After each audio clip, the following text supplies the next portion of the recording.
I was elbow deep in a box of color-coded folders when my phone rang. It was a Tuesday morning in late October. The kind of Tuesday where the sky is the exact same gray as the parking lot, and you can't tell where one ends and the other begins. I was the only one in the office that early. I liked it that way. Just me, the hum of the copy machine warming up, and a gas station coffee that had gone cold 20 minutes ago. I was a paralegal at a small family law firm in Columbus, Ohio. Not glamorous. Not the plan I'd had at 22, but it was mine and I had made something real out of it, and I was proud of that even when no one else thought to mention it. The name on my screen said Aunt Cecily. I almost didn't answer. Not because I didn't love her. I did, more than almost anyone. But because she almost never called. We had an understanding, the two of us. She texted, short messages, a photo of her garden, a link to an article she thought I'd like, a single line, thinking of you today. A phone call from her meant something had shifted. Hey, I said, wedging the phone between my ear and shoulder, still holding a folder. Waverly, her voice was thin. Not weak, exactly. Aunt Cecily was never weak.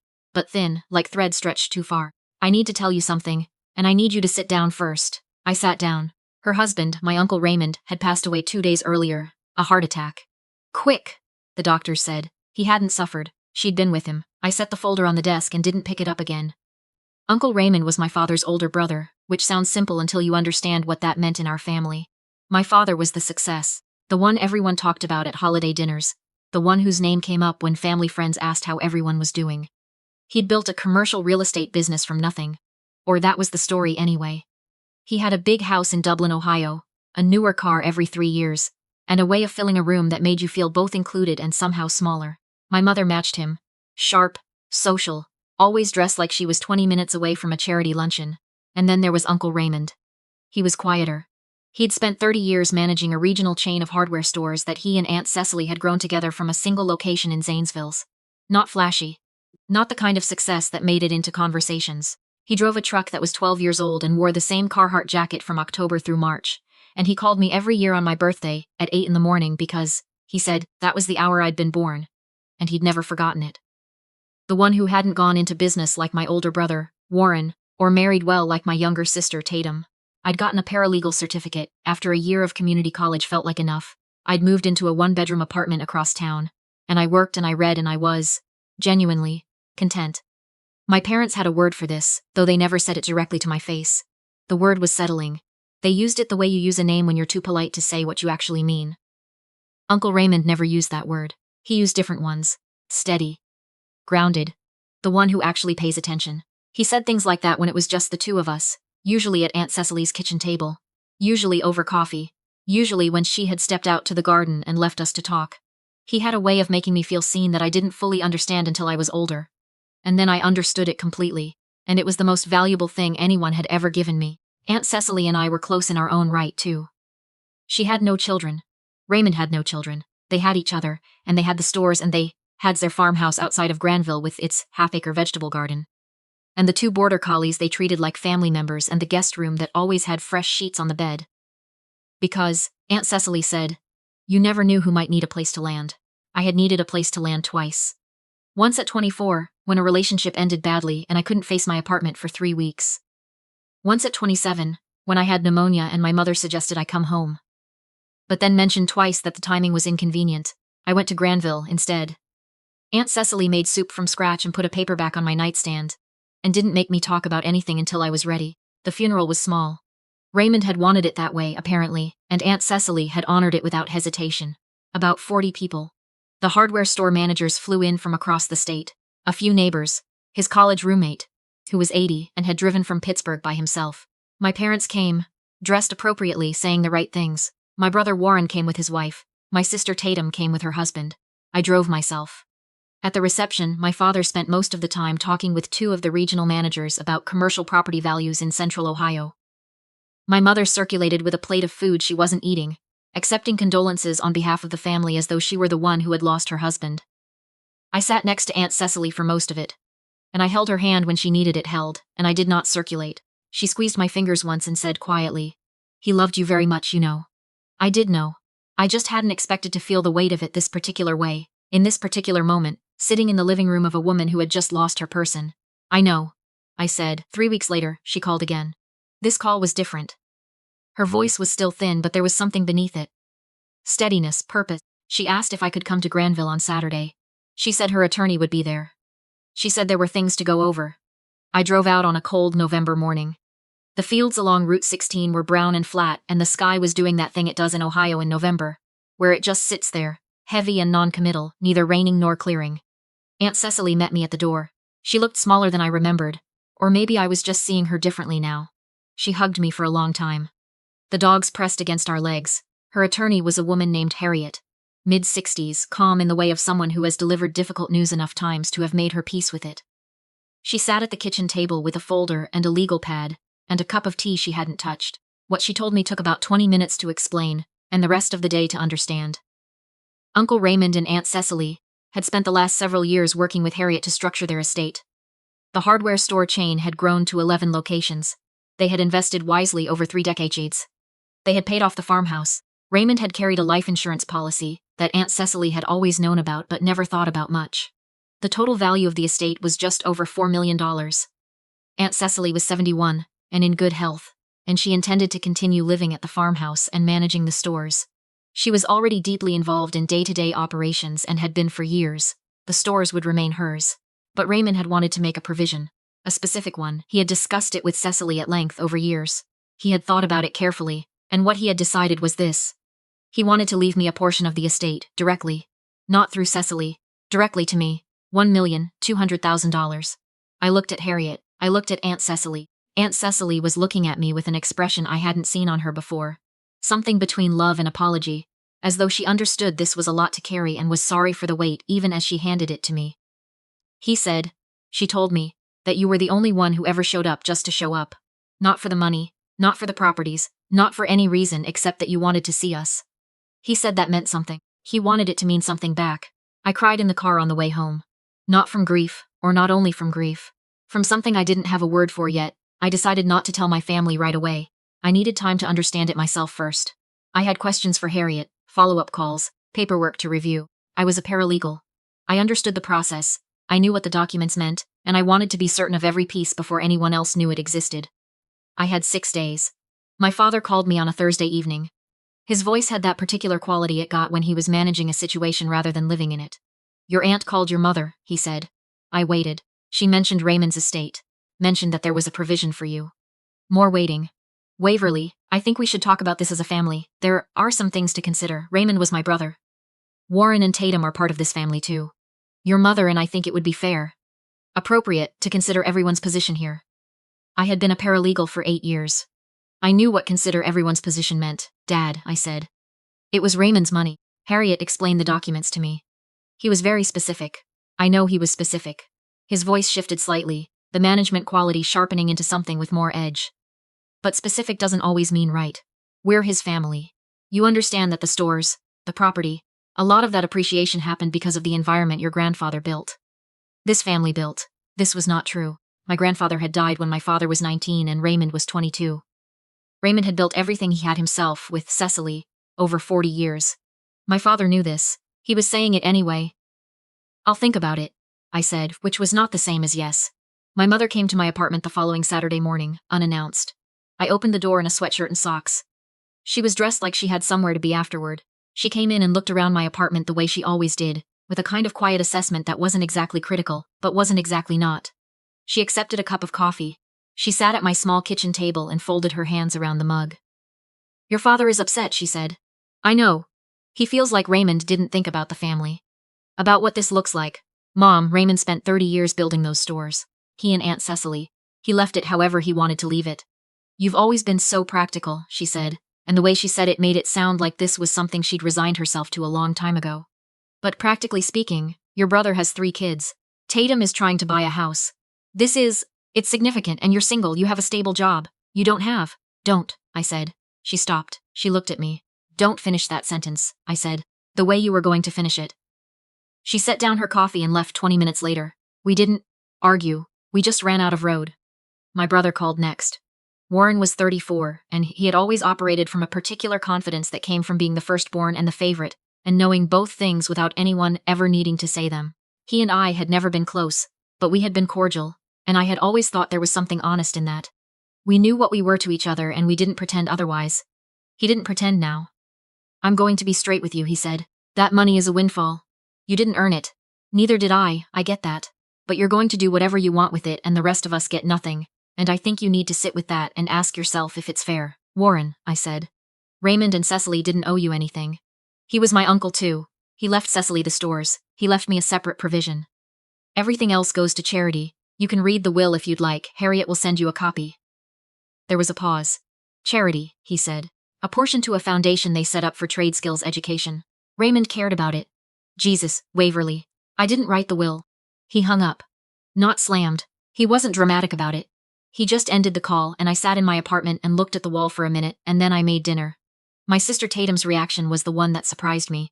Not because she said anything particularly cutting. She was actually the gentlest of the three. But because of what came after. She came over 2 weeks later, ostensibly to return a book she'd borrowed in the spring. We sat on my couch and she was quiet for a while, the way she got when she was working herself up to something. Are you going to quit your job? She asked. No. Are you going to? I don't know. Move somewhere. I like Columbus. She nodded. There was something working behind her eyes. Tatum, I said. Whatever you need to say it. Mom and Dad want you to put it in a family trust, she said. That's the plan, I think. That's what they're. She stopped. I didn't say that. It's okay. I don't think it's right, she said quietly, for what it's worth. It was his. He wanted you to have it. She looked at her hands. But they're building pressure and I don't. I just wanted you to know what's coming. I thanked her.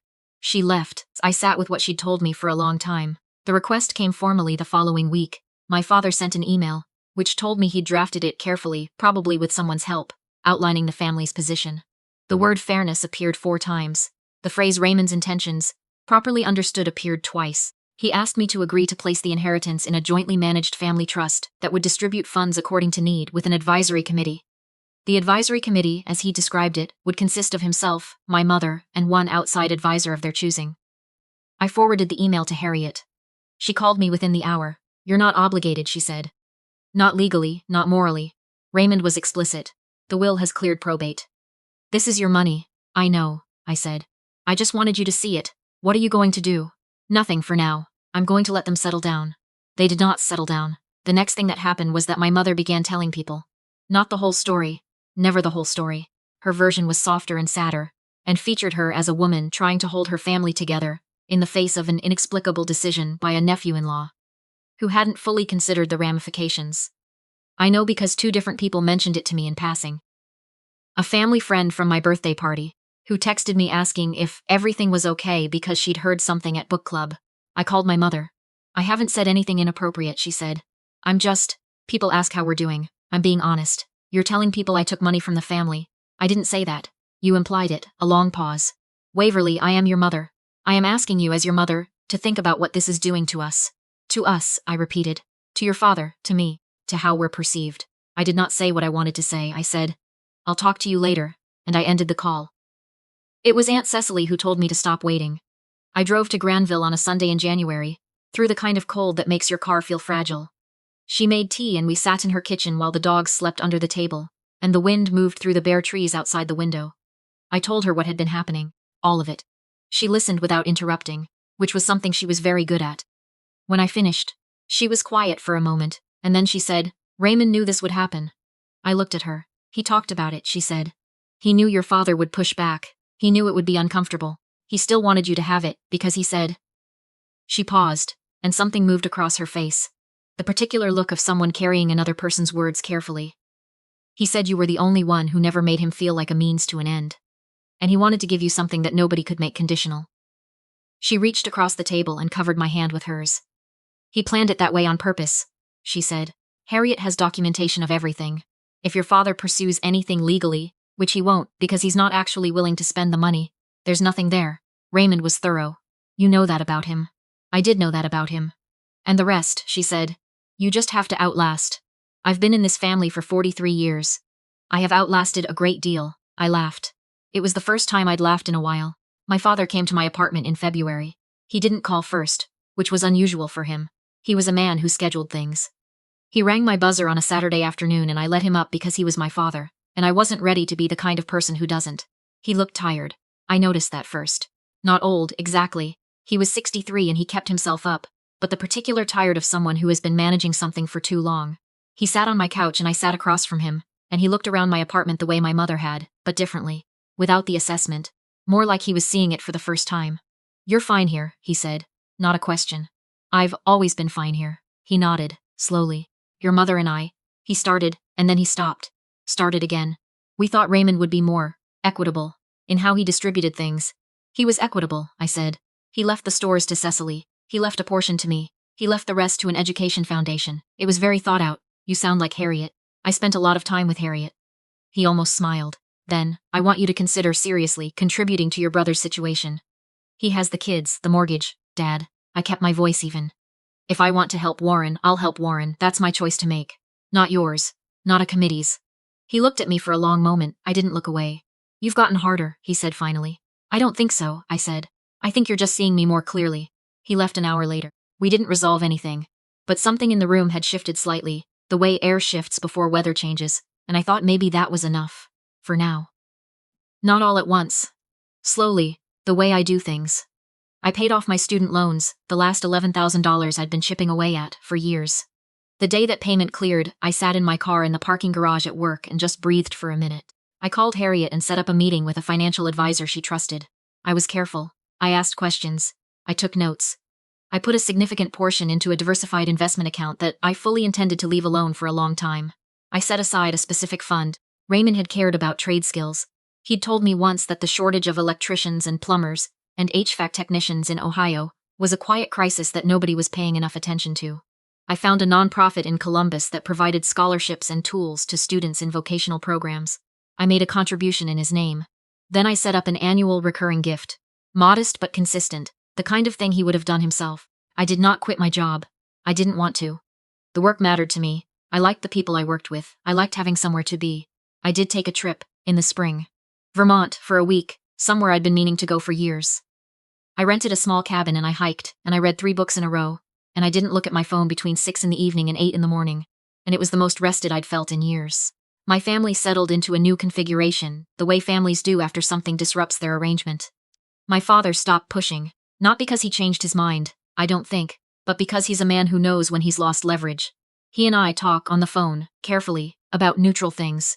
We have not returned to what happened, and I don't know if we ever will. My mother took longer.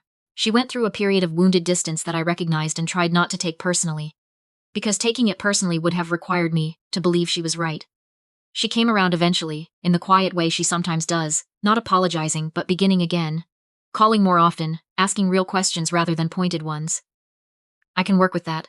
I always have been able to. Warren and I are cordial, the same as before, maybe slightly more honest about what that means. His kids had a birthday party in March, and he invited me, and I went, and I brought good presents and it was fine. Fine is okay, fine can be enough. Tatum and I are closer now. That surprised me, but maybe it shouldn't have. She was the one who warned me. She was the one who said, out loud, that she didn't think it was right. There's a kind of loyalty in telling someone the truth even when it costs you. And I didn't take it for granted. Aunt Cecily and I have Sunday phone calls now. She tells me about the stores. There's a 12th location coming, outside of Newark. And she's excited about it in the way Raymond used to get excited. Already thinking about the layout and the inventory. She tells me about the dogs, who are getting older and slower and still sleep under the kitchen table. She tells me about the garden, what she's planning for spring. She asked me once, a few months after everything settled, if I was glad. I had to think about what she was asking. Glad about the money, or glad about everything that came with it.